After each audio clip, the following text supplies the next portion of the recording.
Olá, bom dia, boa tarde, boa noite. Vamos começar mais uma aula. Dessa vez vamos falar sobre concreto armado, certo? A gente viu já carregamento, né, algumas coisas de análise de esforços, mas agora vamos detalhar, né, que é com mais detalhes o concreto armado, certo? Estou chamando essa aula de 5A porque a gente vai focar aqui mais na parte do concreto, certo?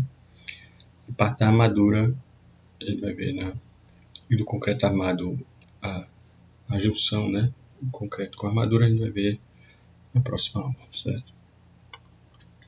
Esse aqui é um breve sumário que a gente vai ver nessa aula. A composição do concreto, como é que ele é feito.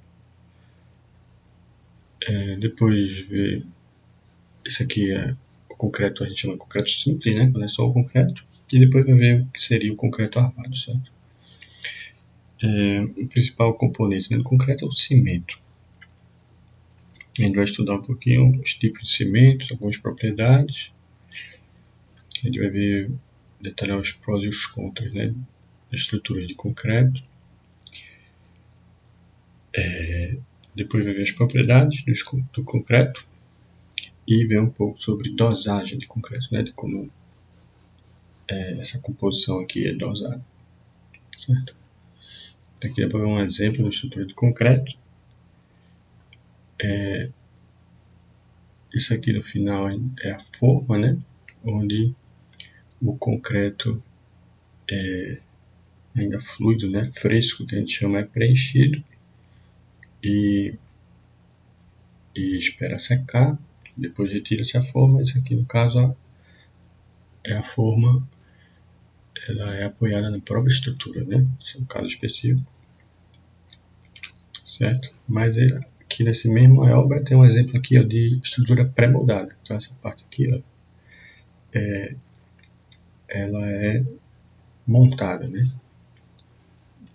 Então a gente vai ver que em determinadas obras pode-se utilizar o concreto pré-moldado. A gente fala concreto é concreto armado, certo? E em outras ocasiões pode ser moldado em loco, né? E nesse caso aqui temos os dois, né? Dois tipos na mesma obra. Então vamos lá. O que seria o concreto armado? Como é que se faz o concreto armado, né? Então, o primeiro ingrediente seria o cimento, água, depois tem o que chamamos de agregado miúdo, que em geral é areia, e agregado graúdo, que é a brita, né? Pedra. Tanto esse agregado miúdo quanto o agregado graúdo, ele tem uma faixa granulométrica. Então você tem uma série de peneiras com diferentes aberturas, e aí esse material é posto nessas peneiras, e aí você vê em cada abertura de peneira, né, quanto se acumula, e aí você tem uma curva, como se fosse uma CDF, né, lembrando da estatística, que é uma porcentagem acumulada de como está distribuído a granulometria, tanto para a areia quanto para a brita. E aí você tem diferentes tipos de areia, diferentes tipos de brita.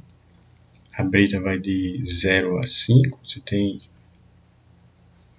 dependendo da obra, né? Se for muito grande, você pode até usar pedras grandes, certo? Mas em geral, você utiliza a brita 1, que é mais ou menos aqui, tem até 2 centímetros, né, aproximadamente.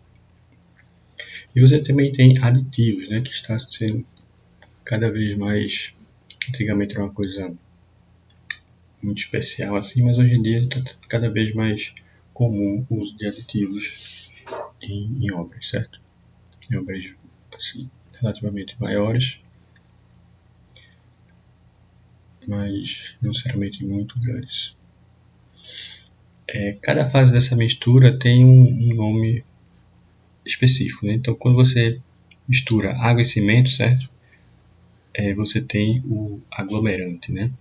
Que é chamada de pasta de cimento, que é desse tipo aqui. Ele é chamado aglomerante porque ele serve como se fosse uma cola que vai juntar a areia e a brita. Quando você junta os aparecimentos apenas com areia, certo? Você tem o que chamamos de argamassa. Quando você coloca a brita, aí você tem o concreto, né? Chamado aqui de concreto simples, porque você tem um concreto armado, que seria com a armadura, né? E é exatamente isso aqui. Quando você pega esse concreto e junta com a armadura a gente chama esses conjuntos de barras de aço que servem para resistir à tração do concreto. Então, quando você junta o concreto com barra de aço, você tem o concreto armado, certo? Hoje a gente vai detalhar mais a parte do concreto, sim. Ok? Essa ligação, essa junção, né, do concreto armado, você primeiro faz o concreto e depois tem a parte que a gente chama de concretagem, né? Principalmente nessa a fase mais importante, digamos, é o lançamento, que é você, como esse concreto chega até a forma, né? A forma é isso aqui, por exemplo, está sendo formado uma laje, que você dá para ver que é uma laje em cruz, né? Porque você tem barras de aço nas duas direções. Olhando aqui, dá para ver que você tem para cada elemento estrutural, né? Para cada tipo de obra, enfim, você vai ter densidade de armadura diferente. E um quesito importante do que eu falei lá da brita, né? Porque a brita ela tem que passar entre a armadura, claro, né? Então, a densidade da armadura é a que define o tamanho da brita, certo? Não vou entrar muito em detalhe, né? Cada tipo de lançamento também tem que ter, o concreto tem que ter algumas propriedades diferentes. Você tem vários tipos de concretos diferentes, e aí, dependendo de como vai ser lançado, se você vai levar num carrinho de mão, se vai levar num balde, ou se ele vai ser tipo isso aqui, bombeado, são concretos diferentes. A gente vai ver a dosagem desses concretos mais para frente, certo? E outra coisa importante é justamente o concreto, certo? Ele tem que preencher toda a forma, né? Todo o volume aqui dentro. Não pode ter nenhum vazios. Mas se você apenas jogar o concreto aqui, né?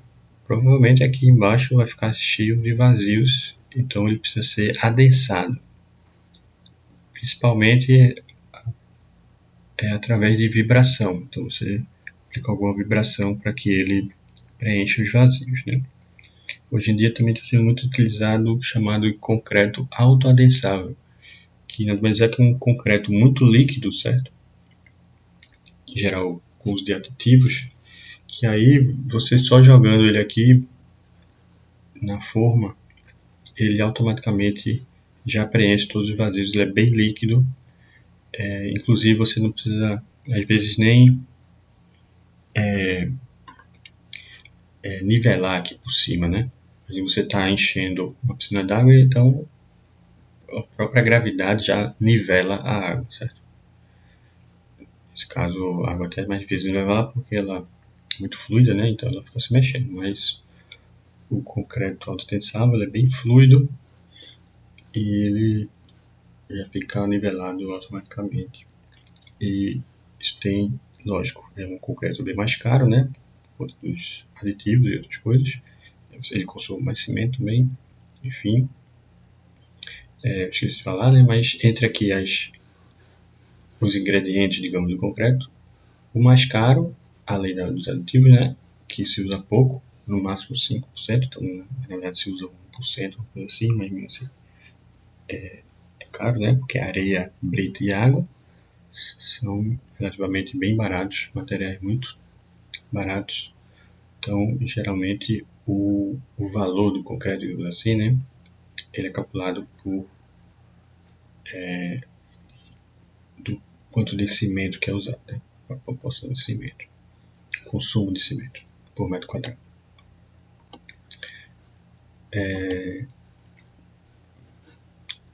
Certo. Então aqui é um resuminho, né? os aditivos, né? Geralmente são líquidos e são despejados direto na água. Aí você junta a água com cimento, você tem a pasta de cimento, junta cimento, a pasta com areia, tem a argamassa, depois junta com a brita e você tem concreto. Então depois o concreto é despejado numa forma, uma forma aqui, geralmente de madeira, pode ser de plástico, de aço, diversos tipos, né? Mas normalmente é mais madeira mesmo. E aí você despeja aqui e depois que o concreto seca, né? Você tem o seu elemento de concreto. A armadura, né, que a gente chama, pode dividir em duas partes. Tem a armadura longitudinal, que são essas barras aqui, que geralmente são barras maiores, resiste mais, está mais ligada à resistência do momento e de esforços normais. E temos armaduras transversais, né, chamadas de estribos, que são essas aqui, em geral, são barras mais finas, certo? Às vezes fios de aço, que resiste ao cortante e também ao momento torçor, certo? Então vamos para algumas características, né, que diferenciam o elemento, né, o material concreto e o aço. Aqui está misturado, né? Às vezes falando sobre o material em si, às vezes sobre os elementos, né? Mas o concreto, né, ele é chamado de rocha artificial, porque é como se você estivesse criando uma rocha, né? Ele tem as mesmas propriedades e ele é resistente à compressão, mas não é resistente à tração. Então ele tem essa propriedade, esse problema, digamos assim, né? Então desde que usamos pedras para fazer estruturas, certo? A gente, para evitar essa compressão, a gente tem que usar arcos, né? Para evitar a tração, porque os arcos resistem apenas à compressão. Mas aí o aço, ele é um material muito mais resistente, mesmo à compressão, e ele tem uma resistência à tração, né, igual à de compressão. Porém, as peças de concreto, por ser menos resistentes, geralmente são menos esbeltas, né? Já a do aço são bem esbeltas, né? Porque como ele resiste muito, ele não precisa de uma área uma seção transversal muito grande. Então, geralmente você tem peças esbeltas. E peças esbeltas têm problema para resistir à compressão. Então, a gente pode dizer que as peças de aço são mais propícias a resistir à tração. A esbeltez é a relação entre a seção transversal e o comprimento, né? Você imaginar aqui, por exemplo, uma barra dessa aqui, longitudinal dessa aqui, se você colocar ela tracionada, ela resiste algumas toneladas. Agora, se você pegar essa barra, botar em pé, botar um peso em cima, ela não tem a mesma resistência à compressão, né? Não pela tensão, mas pela geometria, né? Pela deformação. A gente vai ver isso mais para frente também. Outra propriedade do concreto é que ele é resistente ao fogo e ele é durável também. Ele é menos degradável, digamos assim. Apesar de também ser que ele tem, vai ver que ele tem um pouco de ele pode calcificar, né, algumas partes dele. Mas ele, em geral, é resistente ao tempo, né, às intempéries. Já o aço, não, ele necessita de uma proteção, né, porque ele pode corroer relativamente fácil. O concreto, ele tem baixíssimo custo, né, o material em si, já o aço não, né, tem um custo maior. O concreto pode ser moldável em loco, então ele é mais flexível, né, para geometrias diferentes. Mas você tem também os concretos pré-fabricados, né? O aço não, né? O aço você tem só aquelas peças pré-fabricadas. O concreto, né?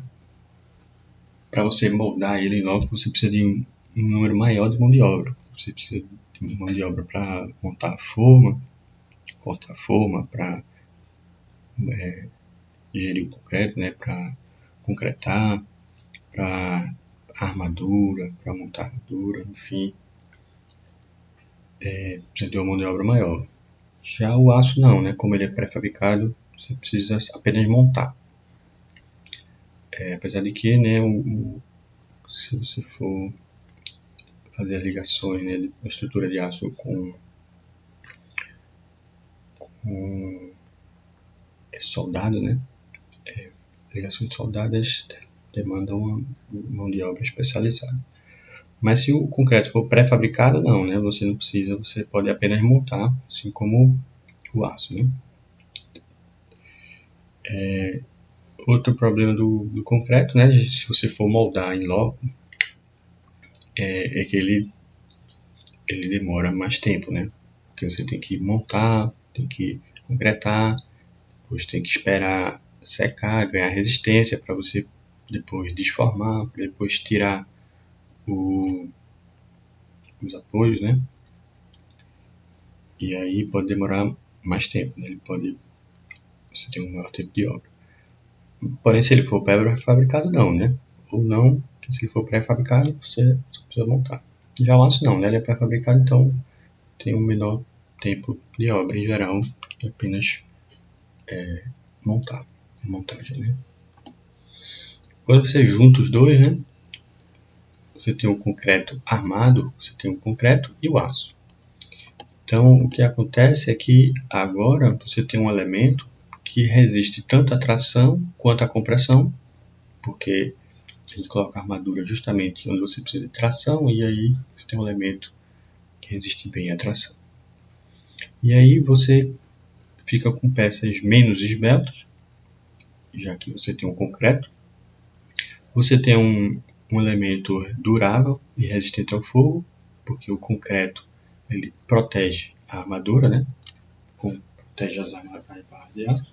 Continua sendo de baixo custo, porque quando você está usando uma quantidade de aço bem limitada, né? Apenas onde você precisa de tração, alguns lugares específicos.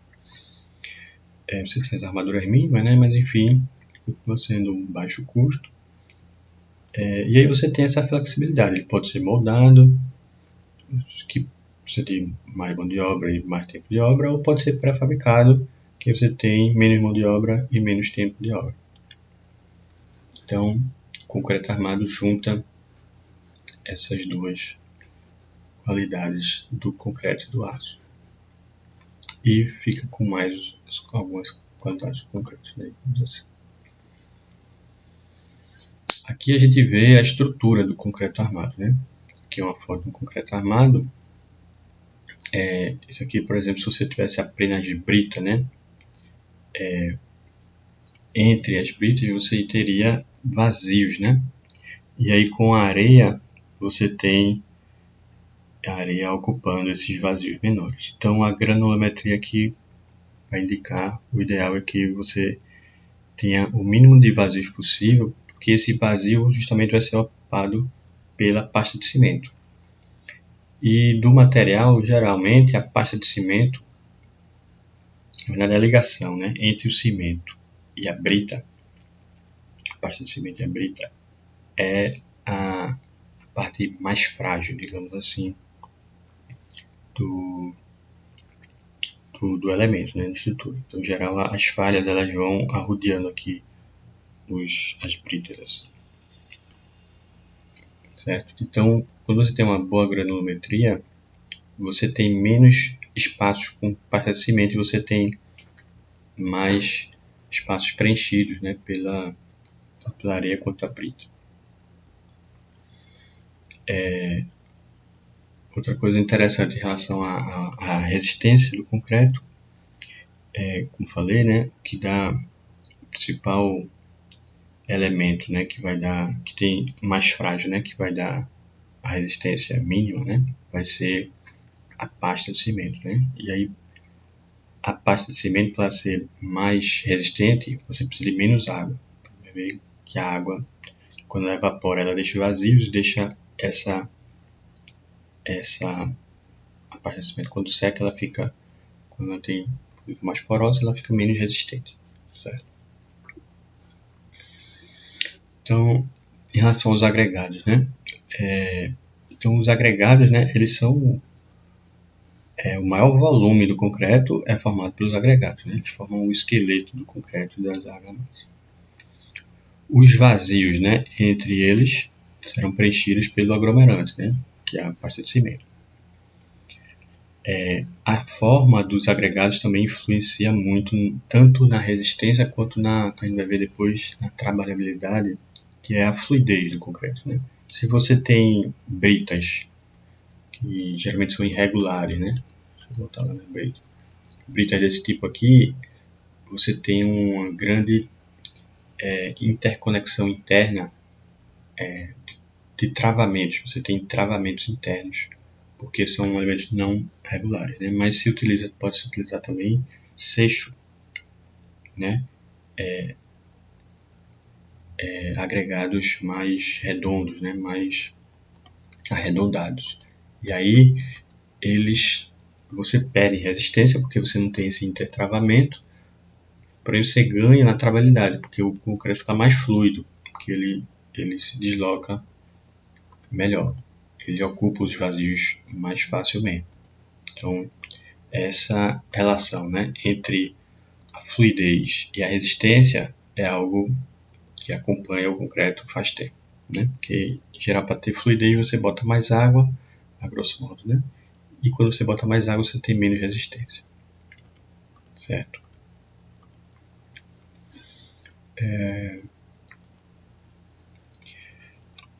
Outra coisa importante é que você tem a brita, né? Você tem uma curva granulométrica total. Você tem a brita, depois tem a areia, e aí pode-se utilizar também materiais mais finos que a areia, justamente para ajudar nesse preenchimento dos vazios e diminuir a porosidade final, diminuir a resistência, né?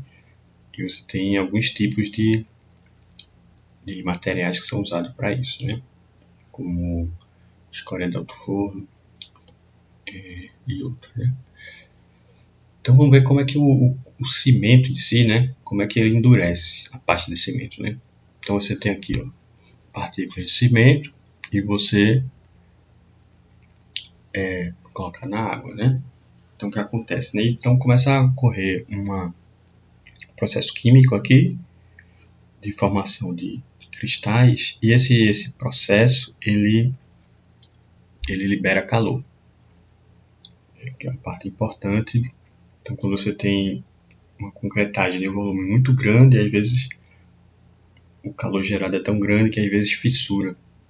Então você tem um processo de cura, às vezes até misturas pequenas mesmo. Você tem que fazer a cura, que é você, em geral, o que se costuma fazer é molhar para você diminuir essa temperatura e essa cura ser mais lenta.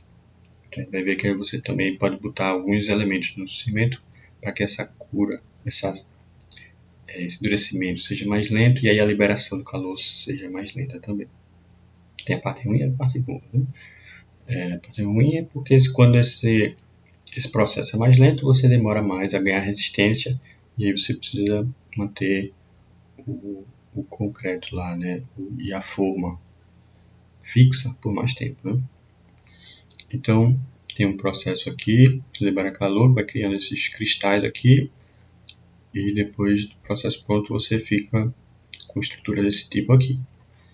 Então, note que quanto mais água você coloca, é como se essas partículas de cimento foram se afastar mais, né? Porque ela vai se diluir na água, né? Então, se você tem menos água, ela vai se diluir, mas vai ficar mais concentrada, assim, né? A quantidade mínima de água que você precisa que é utilizada nesse processo, porque realmente parte da água ela se transforma aqui, né? É uma quantidade muito pequena, uns 5%, 10%, não sei exatamente, 20%, uma coisa assim, de água você precisa. Mas em geral se bota 2 vezes, 3 vezes mais água que isso. Então você tem uma água que a gente chama uma saturação de água, né? Você tem uma água excedente E aí, essa água, quando evapora, vai ficando... você tem a porosidade, né? E essa porosidade tem várias consequências negativas. Não só a resistência, como também você tem a permeabilidade e você diminui a durabilidade também do seu concreto.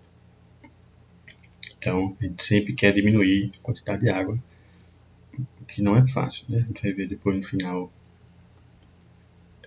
como isso vem evoluindo, né?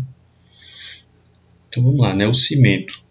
Então, a principal matéria-prima, né, do concreto é o cimento. Como é que ele é feito? Né? Ele é feito basicamente de rochas calcárias e argila em alto forno, e daqui sai o que a gente chama de clinker, que seria o cimento puro. Mas todos os cimentos comerciais, eles colocam gipsita, né, que é gesso basicamente, que serve basicamente para diminuir, para que o endurecimento seja mais lento. Ele segura a água, tem um processo químico lá que torna esse processo mais lento. Então, hoje em dia, todo o cimento já vem com essa adição de gesso, de gipsita. Justamente porque se apega, a gente chama de pega quando ele começa a endurecer, ele perde a fluidez. Se a pega for muito rápida, não dá nem tempo de você moldar, de você adensar, de você fazer a vibração. Você também um super bom, né? Você coloca lá, ele já vai endurecendo. Então, você coloca gesso para que esse processo seja um pouquinho mais devagar. E também você tem 3 tipos básicos de adições ao cimento. Tem escória de alto forno, material pozzolânico e filler, né, que é o material carbonato. Esses 2 primeiros aqui, ele é um material bem fino, ele também reage com o cimento e ele diminui a porosidade, ele deixa essa hidratação mais lenta. A hidratação é justamente o endurecimento, certo? É mais lento e você também melhora a durabilidade, justamente porque diminui a porosidade e aumenta a resistência. Certo? E você tem o filler, né, que ele melhora a fluidez do concreto. Ele é um material que ajuda no deslizamento dos materiais, dos agregados, e aí permite que você use menos água e você tenha uma mesma fluidez. O que eu disse, né? Você bota mais água para ter fluidez. Então, com o filler você consegue mais fluidez com menos água. Dizem que você pode tirar 5% de água, que é bastante. Então, o cimento geralmente vem em pacotes de 50, né? Aqui é um exemplo de 25, né? Mas em geral, você utiliza mais 50 quilos. E ele vem com esse código aqui, digamos assim. Né? Então, todo cimento, na verdade, cimento, a palavra em si, tem diversos tipos. Até o que você usa para fazer dente, para preencher dente, é um cimento. O gesso é um cimento. Então, cimento é uma coisa bem genérica. Esse cimento que a gente fala do concreto, na verdade, o nome dele é cimento Portland. Então, por isso que o nome é CP. Então, sempre que a gente fala cimento aqui, a gente está falando de cimento Portland, que é esse cimento formado de rocha calcária e argila. Tá? Então, CP, cimento Portland. Aí você tem aqui a indicação aqui que vai de 1 a 5, ou B, né? Esse 5 às vezes é chamado de ARI. Vamos ver o que é cada um. O 1 seria o simples, que é o cimento puro, sem nenhuma adição dessas aqui, que na verdade é bem raro. Porque esses materiais aqui, eles também são baratos e você tem uma melhores propriedades do cimento sem que ele seja mais caro. Então, o mais comum é o cimento tipo 2, que é o composto, porque ele vem com alguma adição desses 3 aqui, ou de escória de alto forno, matéria pozzolana ou filler. Né? O 3, acho que é uma tabelinha depois que mostra exatamente. Né? O 3 é como se fosse um 2. Tem aqui o 2, depois tem uma indicação. Se é porque esse composto seria o cimento mais escória. Se for Z, é mais pozzolana. for F, é mais fila. Esse 3 aqui é como se fosse o CP2 E, de a escória de alto forno, só que a quantidade de escória é bem grande, é quase metade da quantidade. É quase meio a meio. Assim como pozolana também. É uma quantidade bem grande de material pozolânico. Esse 5 aqui, chamado Ari, é um concreto que ele endurece mais rápido. Esqueci exatamente o que é, mas é alguma coisa de rápido endurecimento. Enfim, ele, como o nome diz, né, ele ganha, você tem uma curva, né, com o tempo o concreto ele vai ganhando resistência, né. A resistência, por exemplo, aqui desse cimento, que é indicado aqui, a gente chama de resistência com 28 dias, que seriam 4 semanas. É o tempo padrão de você definir a resistência de um concreto, de cimento. Esse seria os valores máximos, né? Dependendo da quantidade de água que você bota, esses valores diminuem. Então esse 32 aqui é porque a resistência é de 32 MPa. Então esse Ari, ele atinge esse valor aqui de resistência mais rápido do que os outros. Então você pode tirar a escora, né, que são os apoios das formas, mais rápido. E B, que é o cimento branco, ele tem uma propriedade muito importante que é a cor, que é branca. Só isso mesmo. É só estético mesmo. É aquilo que eu falei, né? Seria as proporções, né, desses adições aqui, cada um desses. Então você tem aqui o CP1, que é basicamente clica e gesso, ou seja, basicamente cimento puro. Todos eles já vêm cimento e gesso, né? Por isso que ele já bota junto aqui. Aí você tem o CP2 FZ, que você tem um pouquinho menos de cimento, e você tem a adição de escória, quando é o material carbonato, que é o F, o filler, e pozolana, quando é o Z. Mas em quantidades não muito elevadas, né? Que variam bastante, né? De 6 a 34, 6 a 14. Isso aqui é porcentagem. Aqui de 11 a 25. E o CP3, que também é bastante utilizado, ele tem uma quantidade muito grande de escória de alto forno. Pode ter mais de 50%. Então, mais escória de alto forno do que cimento. O CP4 é pozolana. Tem bastante pozolana. A diferença aqui, aquele de 6 a 14, aquele de 15 a 50. Aqui é de 6 a 34, 35 a 75. E o 5, né, que ele, como eu falei, né, esses materiais, eles diminuem o calor de hidratação, né, ou seja, ele diminui esse processo aqui, né, mais lento, então ele demora mais a você ganhar resistência. Então esse que é o CP5, que é o rápido, ele não tem esses materiais, e ainda o cimento dele, o pó, ele é mais fino, para que essa pega seja mais rápida. Então, se você quiser uma coisa mais rápida, tem que usar isso. Porém, tem os problemas, né? Quando você tem um calor de hidratação maior, tem que tomar mais cuidado, mas pode ter fissura, pode ter alguns outros problemas. Aqui é a tabela da própria ABNT, certo? Tem uma norma que estabelece os tipos de cimentos. Aqui é a mesma tabela, certo? Só que com mais detalhes. Aqui CP1, 2, vai ter um 2E, 2E, 2F, 3, 4 e 5, que varia.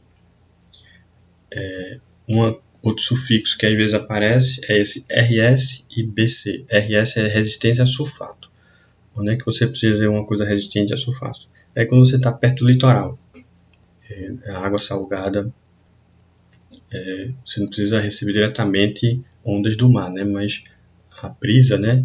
Tem um nomezinho, esqueci, mas enfim, o ambiente, né? Próximos do litoral, você tem uma concentração grande de sulfatos. E aí você precisa utilizar esses tipos aqui, ou o pozolano ou o escória do forno, porque eles são mais resistentes ao sulfato. Enfim, né? Tem que ter lá o indicativo RS. E aqui as classes de resistência, né? Que essa aqui, 25, 32, 40 MPa.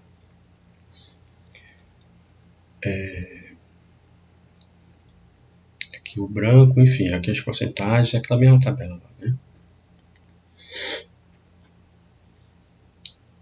Então, só para dar uma ideia aqui, como é que se faz o concreto, né? Qual é a quantidade de cada um daqueles 4 elementos. Então, você tem um cimento, areia, brita e água, certo? Então, geralmente, para definir, e você tem também aditivos, né? Mas eu não vou entrar aqui em detalhe do aditivo. Para você indicar qual é a quantidade de cada um desses que você vai usar, a gente chama de traço. O traço é a relação entre cimentos, aqui é cimento, areia, brita e água, certo? Tudo em relação ao cimento, o cimento é 1, então, às vezes você tem um famoso que é o 1, 2, 3, que é a receita 1, 2, 3, 1 de cimento para 2 de areia, 3 de brita, mas em geral isso é em volume. Esse traço pode ser em volume, pode ser em massa, pode ser uma parte em massa, outra de volume, enfim, isso varia bastante. Em geral, as obras de pequeno porte aqui, bem pequenas, bem manual, a pessoa vai fazer uma laje em casa, uma coisa assim, aí se usa as medidas em volume, que seria 1, 2, 3, às vezes nem faz no volume mesmo, vão botando no olho mesmo, que nem cozinheiro fazendo bolo, né? Mas quando é uma coisa usinada, uma obra maior, então tem que ter um controle maior e faz esse controle em quilos.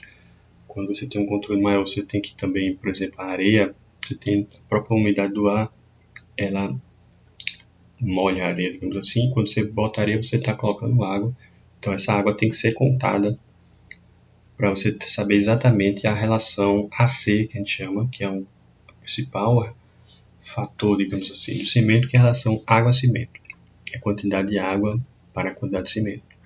É isso que vai indicar a resistência, isso que vai indicar a durabilidade, a porosidade, a permeabilidade. Certo?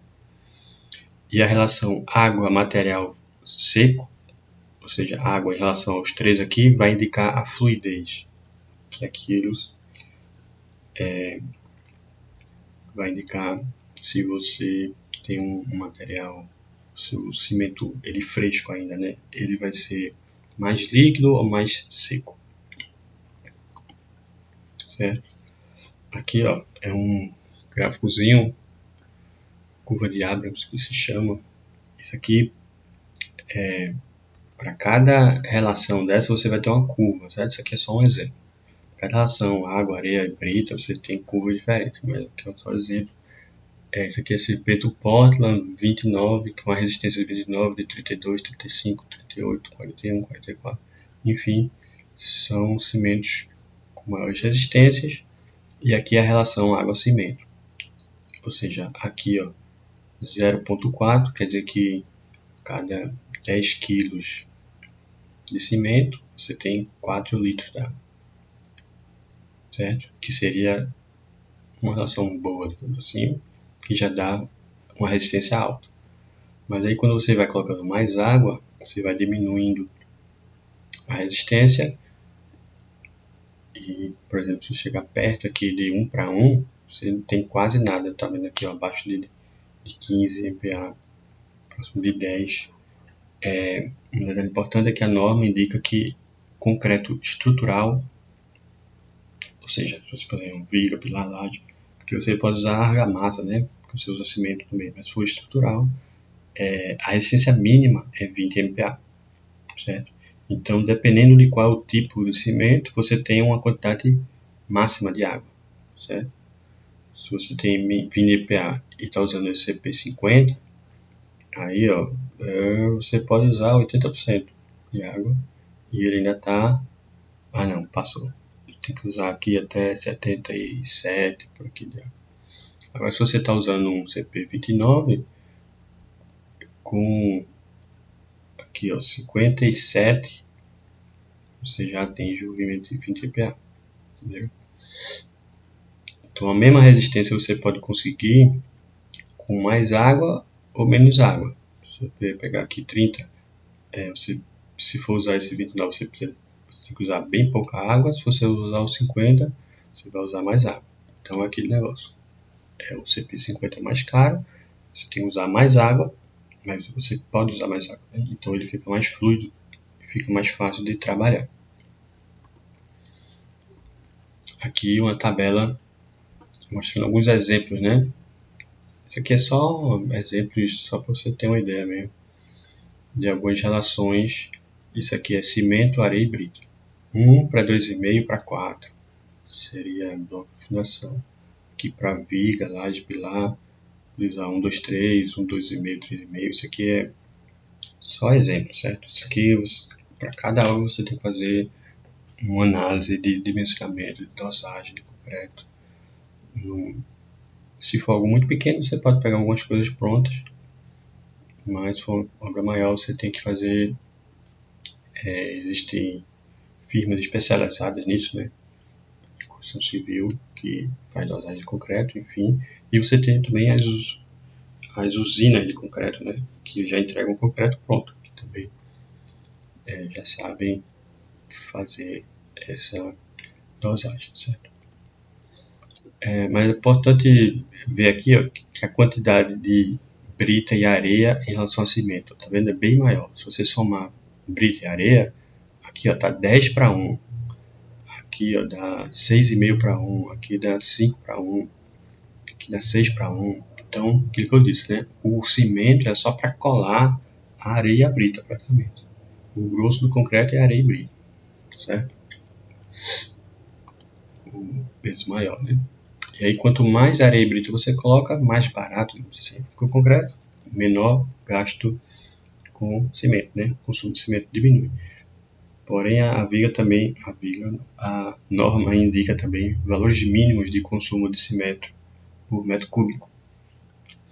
Então, algumas dosagens com muita areia e brita não são permitidas. Assim. E aí a gente vai ver as propriedades, né, do concreto. Então, a gente divide as propriedades em duas fases, né? Você tem o concreto fresco, que é quando você acaba de juntar e ele não pegou ainda, ele não endureceu ainda. E aí a principal é a trababilidade, a consistência do concreto. E o tempo de pega. O tempo de pega é o tempo até ele começar a endurecer. Então, às vezes você quer que demore mais, às vezes você quer que seja mais rápido. Por exemplo, uma usina de concreto, né, que vai entregar o concreto numa obra que está distante, pode ter trânsito. Então, em geral, eles têm que botar, às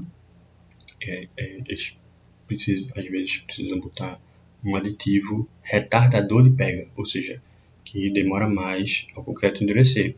E aí, o caminhão betoneira tem mais tempo até chegar na obra, sem problema. Chegar lá, ainda vai ter que levar, bombear, enfim.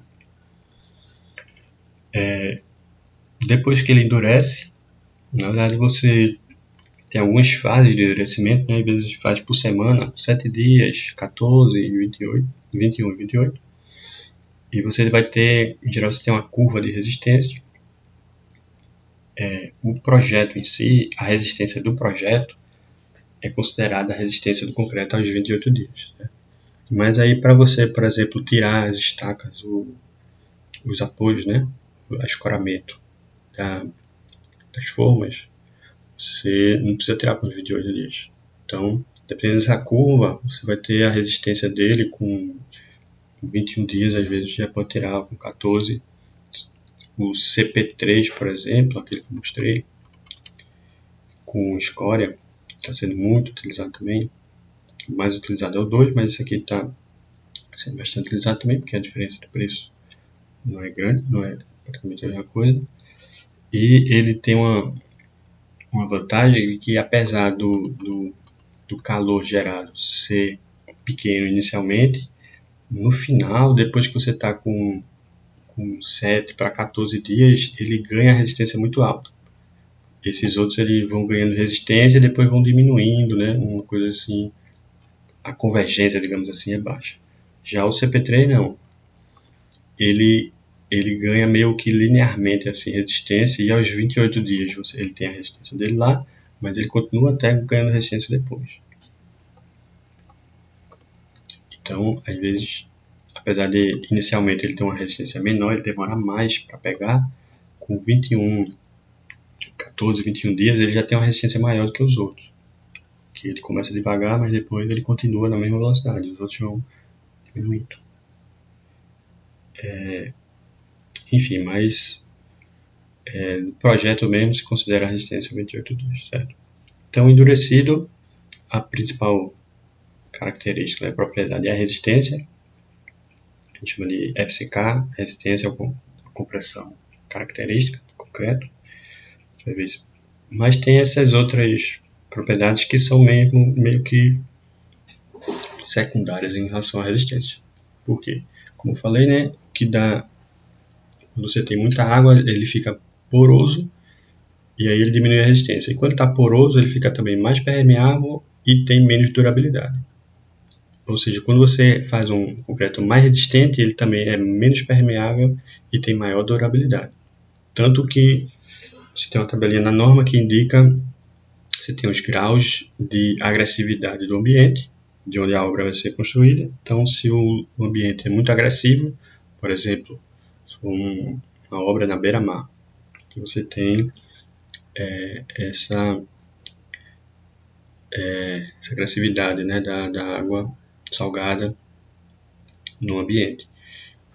Aí a norma indica que você, se não me engano, é um ambiente de agressividade 3, e ela indica você precisa de um comprimento maior, enfim, e ela indica também qual é a resistência mínima do concreto. Porque se a agressividade do ambiente é maior, você precisa um concreto menos permeável, então ele indica uma resistência mínima. Então você precisa de uma resistência maior do concreto. Certo? Então a gente vai vou focar aqui nessas duas principais, que é a trabalhabilidade, que é a consistência, e a resistência, certo? Então, primeiro a trabalhabilidade, né? Como eu falei, a trabalhabilidade, na verdade, é uma propriedade que é a consistência certa. Em geral, se associa a trabalhabilidade a ele ser mais fluido, mas às vezes você quer uma trabalhabilidade grande, seria ele seco. Quando você vai fazer uma obra assim de piso, alguma coisa assim, até uma estrada, às vezes é preferível que ele seja seco. Às vezes não precisa nem de forma, porque se ele for muito fluido, você precisa de forma. Então, sim, esses aqui são dois exemplos, né? Um concreto aqui mais seco, dá para ver aqui, ó, que você vai colocando aqui, ele forma uma montanha, e aqui seria um concreto bem fluido. Você vai colocando aqui, ó, e ele vai se ajeitando sozinho. Então, o concreto que a gente chama de bombeado, que você tem uma bomba e uma mangueira que leva o concreto a diferentes níveis de altura, né? Ele tem que ter uma consistência muito baixa, tem que ser bem fluido. Já para um piso, uma estrada, ele precisa ter uma consistência maior. Chama isso aqui de cimento farofa, né? Um seria um pirão bem cremoso, outro seria mais uma farofa. E aí existe um teste para isso, porque para determinada obra, no projeto vem indicando, ó, a consistência tem que ser tal. E como é que isso indica? É através do teste de abatimento, ou slump test. Tem também o teste de espalhamento, porque aquilo que eu falei, né, você tem os concretos autossustentáveis, que eles são bem fluidos, e aí esse abatimento, vou mostrar o que é, mas é tão grande que aí você mede o espalhamento. Vou mostrar o que você tem, certo?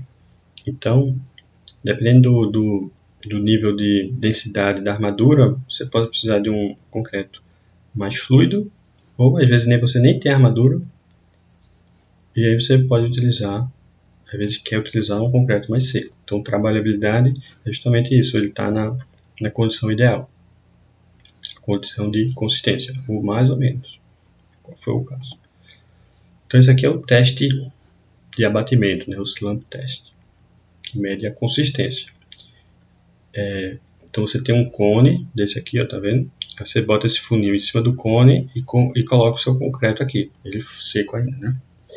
Então, você coloca em 3 camadas, você vai vibrando, como eu falei lá, né? Para ele adensar, sempre você precisa vibrar o concreto. A não ser que ele for autoadensável, né? Bem líquido, você não precisa. Então, você vai colocando, depois que encheu, você limpa aqui, e aí você levanta o seu cone. Então, imaginando que você está fazendo um castelinho de areia, né? Você encheu lá seu balde, virou, depois você levanta o balde. Aí o que vai acontecer? Esse concreto, se ele for muito seco, ele nem desce, né? Mas se ele for mais fluido, tem uma consistência menor, ele vai descer aqui um pouquinho ou mais. E essa medida de quanto desceu, a gente chama de abatimento. Então, se tiver um abatimento muito pequeno, quer dizer que ele tem uma consistência alta, né? Que ele é mais seco. Se ele tiver um abatimento grande, quer dizer que ele é mais fluido. Como eu estava dizendo, né? Esses concretos muito fluidos, né? Autodensáveis. Quando você levanta aqui, ele se espalha todo aqui, porque ele é bem líquido. E aí você não consegue medir esse abatimento, porque na verdade não sobra quase nada aqui. Então o que se mede é o espalhamento, que é o diâmetro do círculo que ele forma, certo? Mas aqui ó, tem uma foto do instrumento, né, que é tudo normalizado. Até esse bastão aqui que você usa para bater, ele é normalizado, você tem que dar X batidas, se não me engano 10. Enfim, esse teste é todo normatizado, tem uma norma do teste. E depois você mede aqui ó, quanto desceu, esse abatimento é a medida da consistência do concreto. E aí no projeto já vem, ó, tem que ser um projeto com consistência tal, um abatimento tal, um slump de 5, 10 centímetros, porque a armadura vai ser de tanto, o tamanho do pilar é muito pequeno, então já vem do projeto esses tamanhos, certo? Então aqui ó, as escalas, digamos assim, né, dos abatimentos. Então essa altura aqui, se não me engano, é 30 centímetros. Então se ele abater, por exemplo, de 2 a 6 centímetros, né, ele desceu quase nada.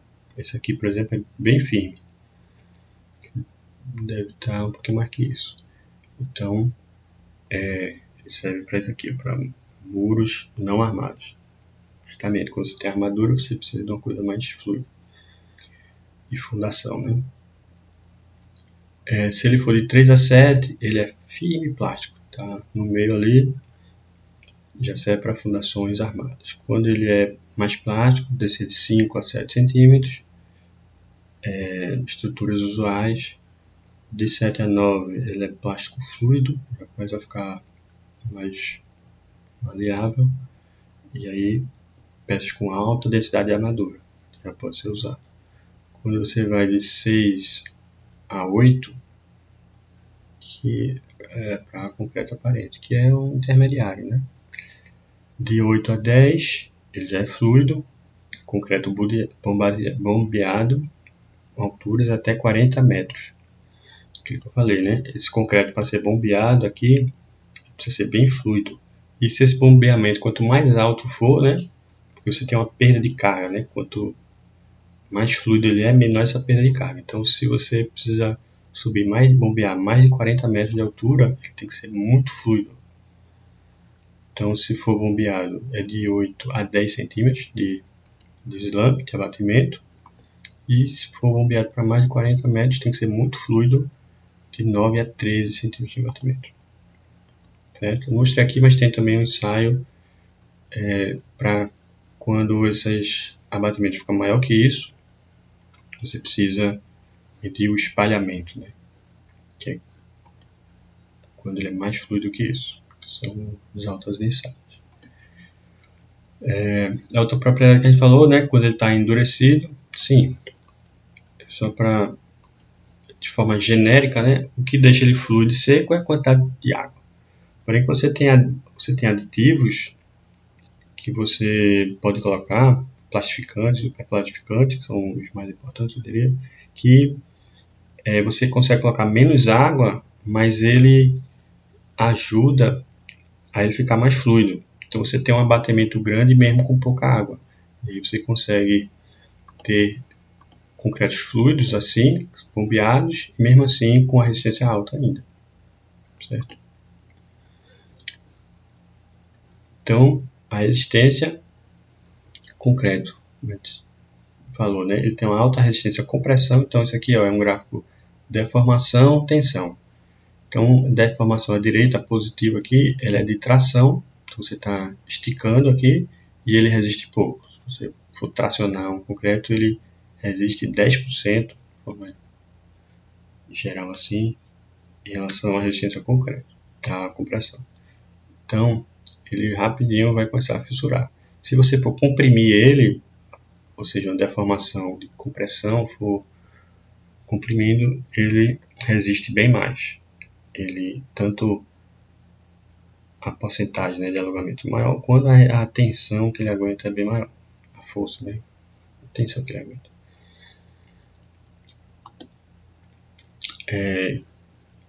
E o concreto, né, ele tem que ter uma resistência.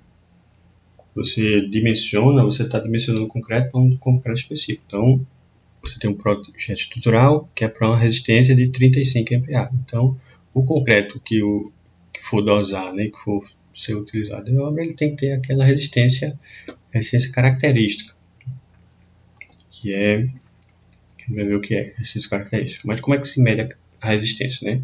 Então, se for uma obra pequena, você pode usar um concreto típico lá, uma dosagem típica, não tem problema. Mas, em geral, você precisa medir a resistência do seu concreto.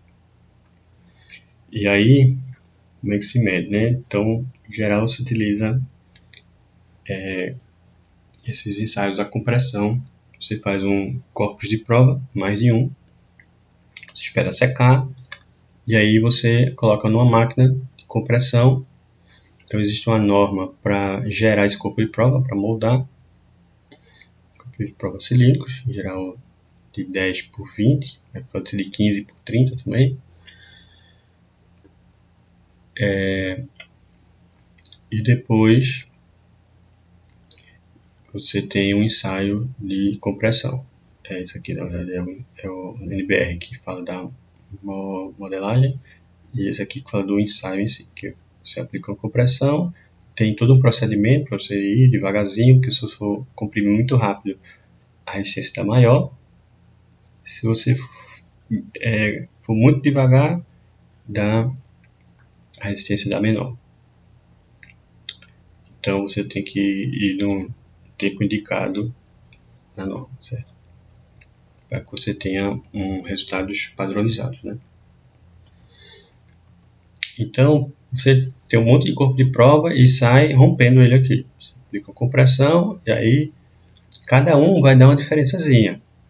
Como a característica do concreto, né? Ele não é uniforme, né? Ele é heterogêneo.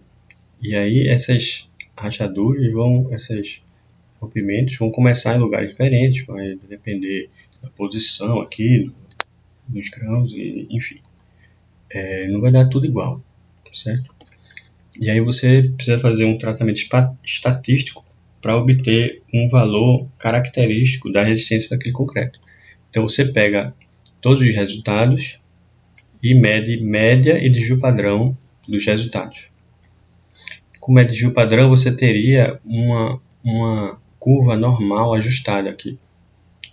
A média seria o FCM, que é a resistência média, você tem um desvio padrão calculado. Então, o FCK, que a gente considera que é a resistência característica, que ele já é uma resistência, assim, um valor conservador, digamos assim, já com um fator de segurança, seria a resistência, um valor de resistência que existe uma probabilidade de 5% de ser menor que aqui, aproximadamente. Ou seja, Se você considerar que a distribuição é normal, para obter esse valor, que tem 5% de chance de ser menor que ele, você pega o valor da média e tira 1,65 do desvio padrão. Então você tem que calcular a média do desvio padrão do seu resultado, pega o valor médio menos 1,65 do desvio padrão. O que isso quer dizer? Que não apenas você precisa de para ter aquele FCK que seja maior do que a do projeto, não apenas você precisa que a resistência média seja alta, você precisa, na verdade, que o desvio padrão seja baixo. Certo? Se esse FCK aqui, por exemplo, você quer que dê 25 MPa, e se o seu desvio padrão é muito grande, o que é que vai aumentar o desvio padrão? É a forma do que o concreto é fabricado. Se ele é fabricado de qualquer jeito, você vai colocando pás ali de brita, de areia, igual de cimento, sem medir nada, cada resultado vai dar uma coisa totalmente diferente, vai dar um desvio padrão gigante. E aí, com isso, você precisa de uma média muito grande. Se você fizer tudo certinho, tudo medido, em laboratório, né? Por exemplo, o concreto usinado, né? Ele tem todo um padrão de qualidade, ele mede a umidade da areia, às vezes retira, ele esquentaria para tirar a umidade, e aí você tem um padrão exatamente com a mesma quantidade de água, mesma quantidade de areia, de brita, de cimento, e aí você tem um padrão muito grande, e aí o seu desvio padrão fica muito pequeno. Então, se o seu desvio padrão for, sei lá, muito grande, de 10 MPa, e você quer que seja aqui 25, a sua média tem que ser quanto? Se isso aqui é 25, isso aqui é 10, 10 vezes 1,6 dá 16, passa para o outro lado, dá 25 com 16, dá 40 MPa. Então, a sua média tem que ser 40 MPa. Já se o desvio padrão for pequeno, ou seja, você tem um processo de fabricação mais certinho, digamos que seja, sei lá, o seu desvio padrão de apenas 1 MPa. Aí, você bota aqui 1, você tem que o FCK tem que ser 25, você bota aqui 1, passa para o outro lado, fica 25 mais 1,6 dá 26,5. Então, a sua média sendo 28 já está bom. Entendeu? Então, isso incentiva, né, para que você tenha processos de fabricação mais rigorosos. Tem também esse fatorzinho que, dependendo do número de amostra, né, ou seja, o número de corpo de prova que você fizer, se você tirar a média de padrão de 5 amostras, é uma coisa. Se você tirar a média de padrão de 100 amostras, de 200, aí você tem um resultado muito mais significativo. Então é isso que ele considera aqui. Se você tem uma amostra pequena, ele aumenta o desvio padrão. Justamente porque aquele valor médio e o desvio padrão, eles são uma aproximação. Então, estatisticamente, você teria um desvio padrão maior. Certo? Mas é isso. Você faz um monte de corpo de prova, rompe tudo, pega todos os valores de resistência, tira a média de padrão, calcula esse coeficiente aqui para calcular o seu desvio padrão final. O valor mínimo é de 2 MPa, que eu falei o exemplo de 1, né, mas o mínimo é 2. E você faz a continha aqui, da média menos 1,65 do desvio padrão, e você tem o seu valor de FCK, certo? Esse gráfico aqui eu acho bem legal, que mostra a evolução aqui, ó, no tempo, com os anos, da resistência dos concretos, né? Isso aqui não são valores usuais, são os valores mais altos que tem hoje em dia, digamos assim, na época. Né? Então, ó, você vê que essa linha aqui, ó, quando chega aqui em 1950, começa aqui ó, os plastificantes, e aí você tem uma curva acentuada, começa aqui ó, os super plastificantes, que são aditivos, certo? E aí ó, começa a subir bem muito aqui a resistência do concreto. Então isso aqui é os anos, aqui é a resistência do concreto. Então, ó, por exemplo, um concreto de 50 MPa, que hoje é mais ou menos usual, ele só foi atingido em 1960. Mas hoje em dia ó, já tem concreto de 250, de 300 MPa, quase 300. E você vê também aqui, ó, ele vai indicando na curva aqui, ó, os valores de água-cimento, de relação ao água-cimento. Aquilo que eu disse, né? Que o principal fator da resistência do concreto é o fator água-cimento. Então dá para ver aqui, ó, 0,7, 0,6, 0,5, 0,4, 0,3 aqui em cima, 0,2. Se não me engano, 0,2 é o mínimo de água que você precisa para endurecer o concreto, para a hidratação do concreto, no cimento. Eu não tenho certeza, mas eu lembro que é algo bem baixo. Acho que é talvez menor que isso. Então isso aqui ó, são chamados concretos de ultra alto desempenho. Concretos perto aqui de 100 MPa já são concretos de alto desempenho que é utilizado, certo? Esses valores aqui, eu não sei se são tão usuais, mas se consegue, né? Então, só para deixar claro aqui, lembrar, né, que você tem aqueles aditivos, né, que eu falei, que consegue deixar o concreto fluido ainda, mas com menos água. Então, o primeiro foi esse plastificante aqui, que são produtos químicos, certo? E você tem o superplastificante, que são mais recentes, do ano 2000, que aí permitiram um crescimento muito elevado. Você tem outro aqui, silicativa, né? Você tem metacaulina, isso aqui são produtos, isso aqui já é um pó, né? Não é líquido, esses outros dois são líquidos, que ajudam também a você ter concretos com menos água, certo? Basicamente é isso. Esses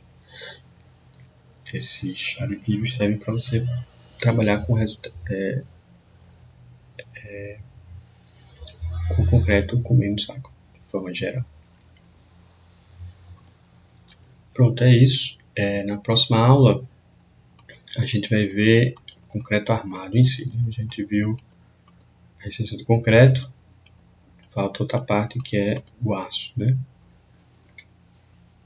Então a gente vai estudar os tipos de aço. Aço é bem mais simples, já tem o CA50 e o CA60. O CA60 é mais para estribo, tem basicamente barras da CA50 e a gente vai estudar onde é que você coloca o aço, né? Barra de aço, certo? Então, até a próxima. Valeu.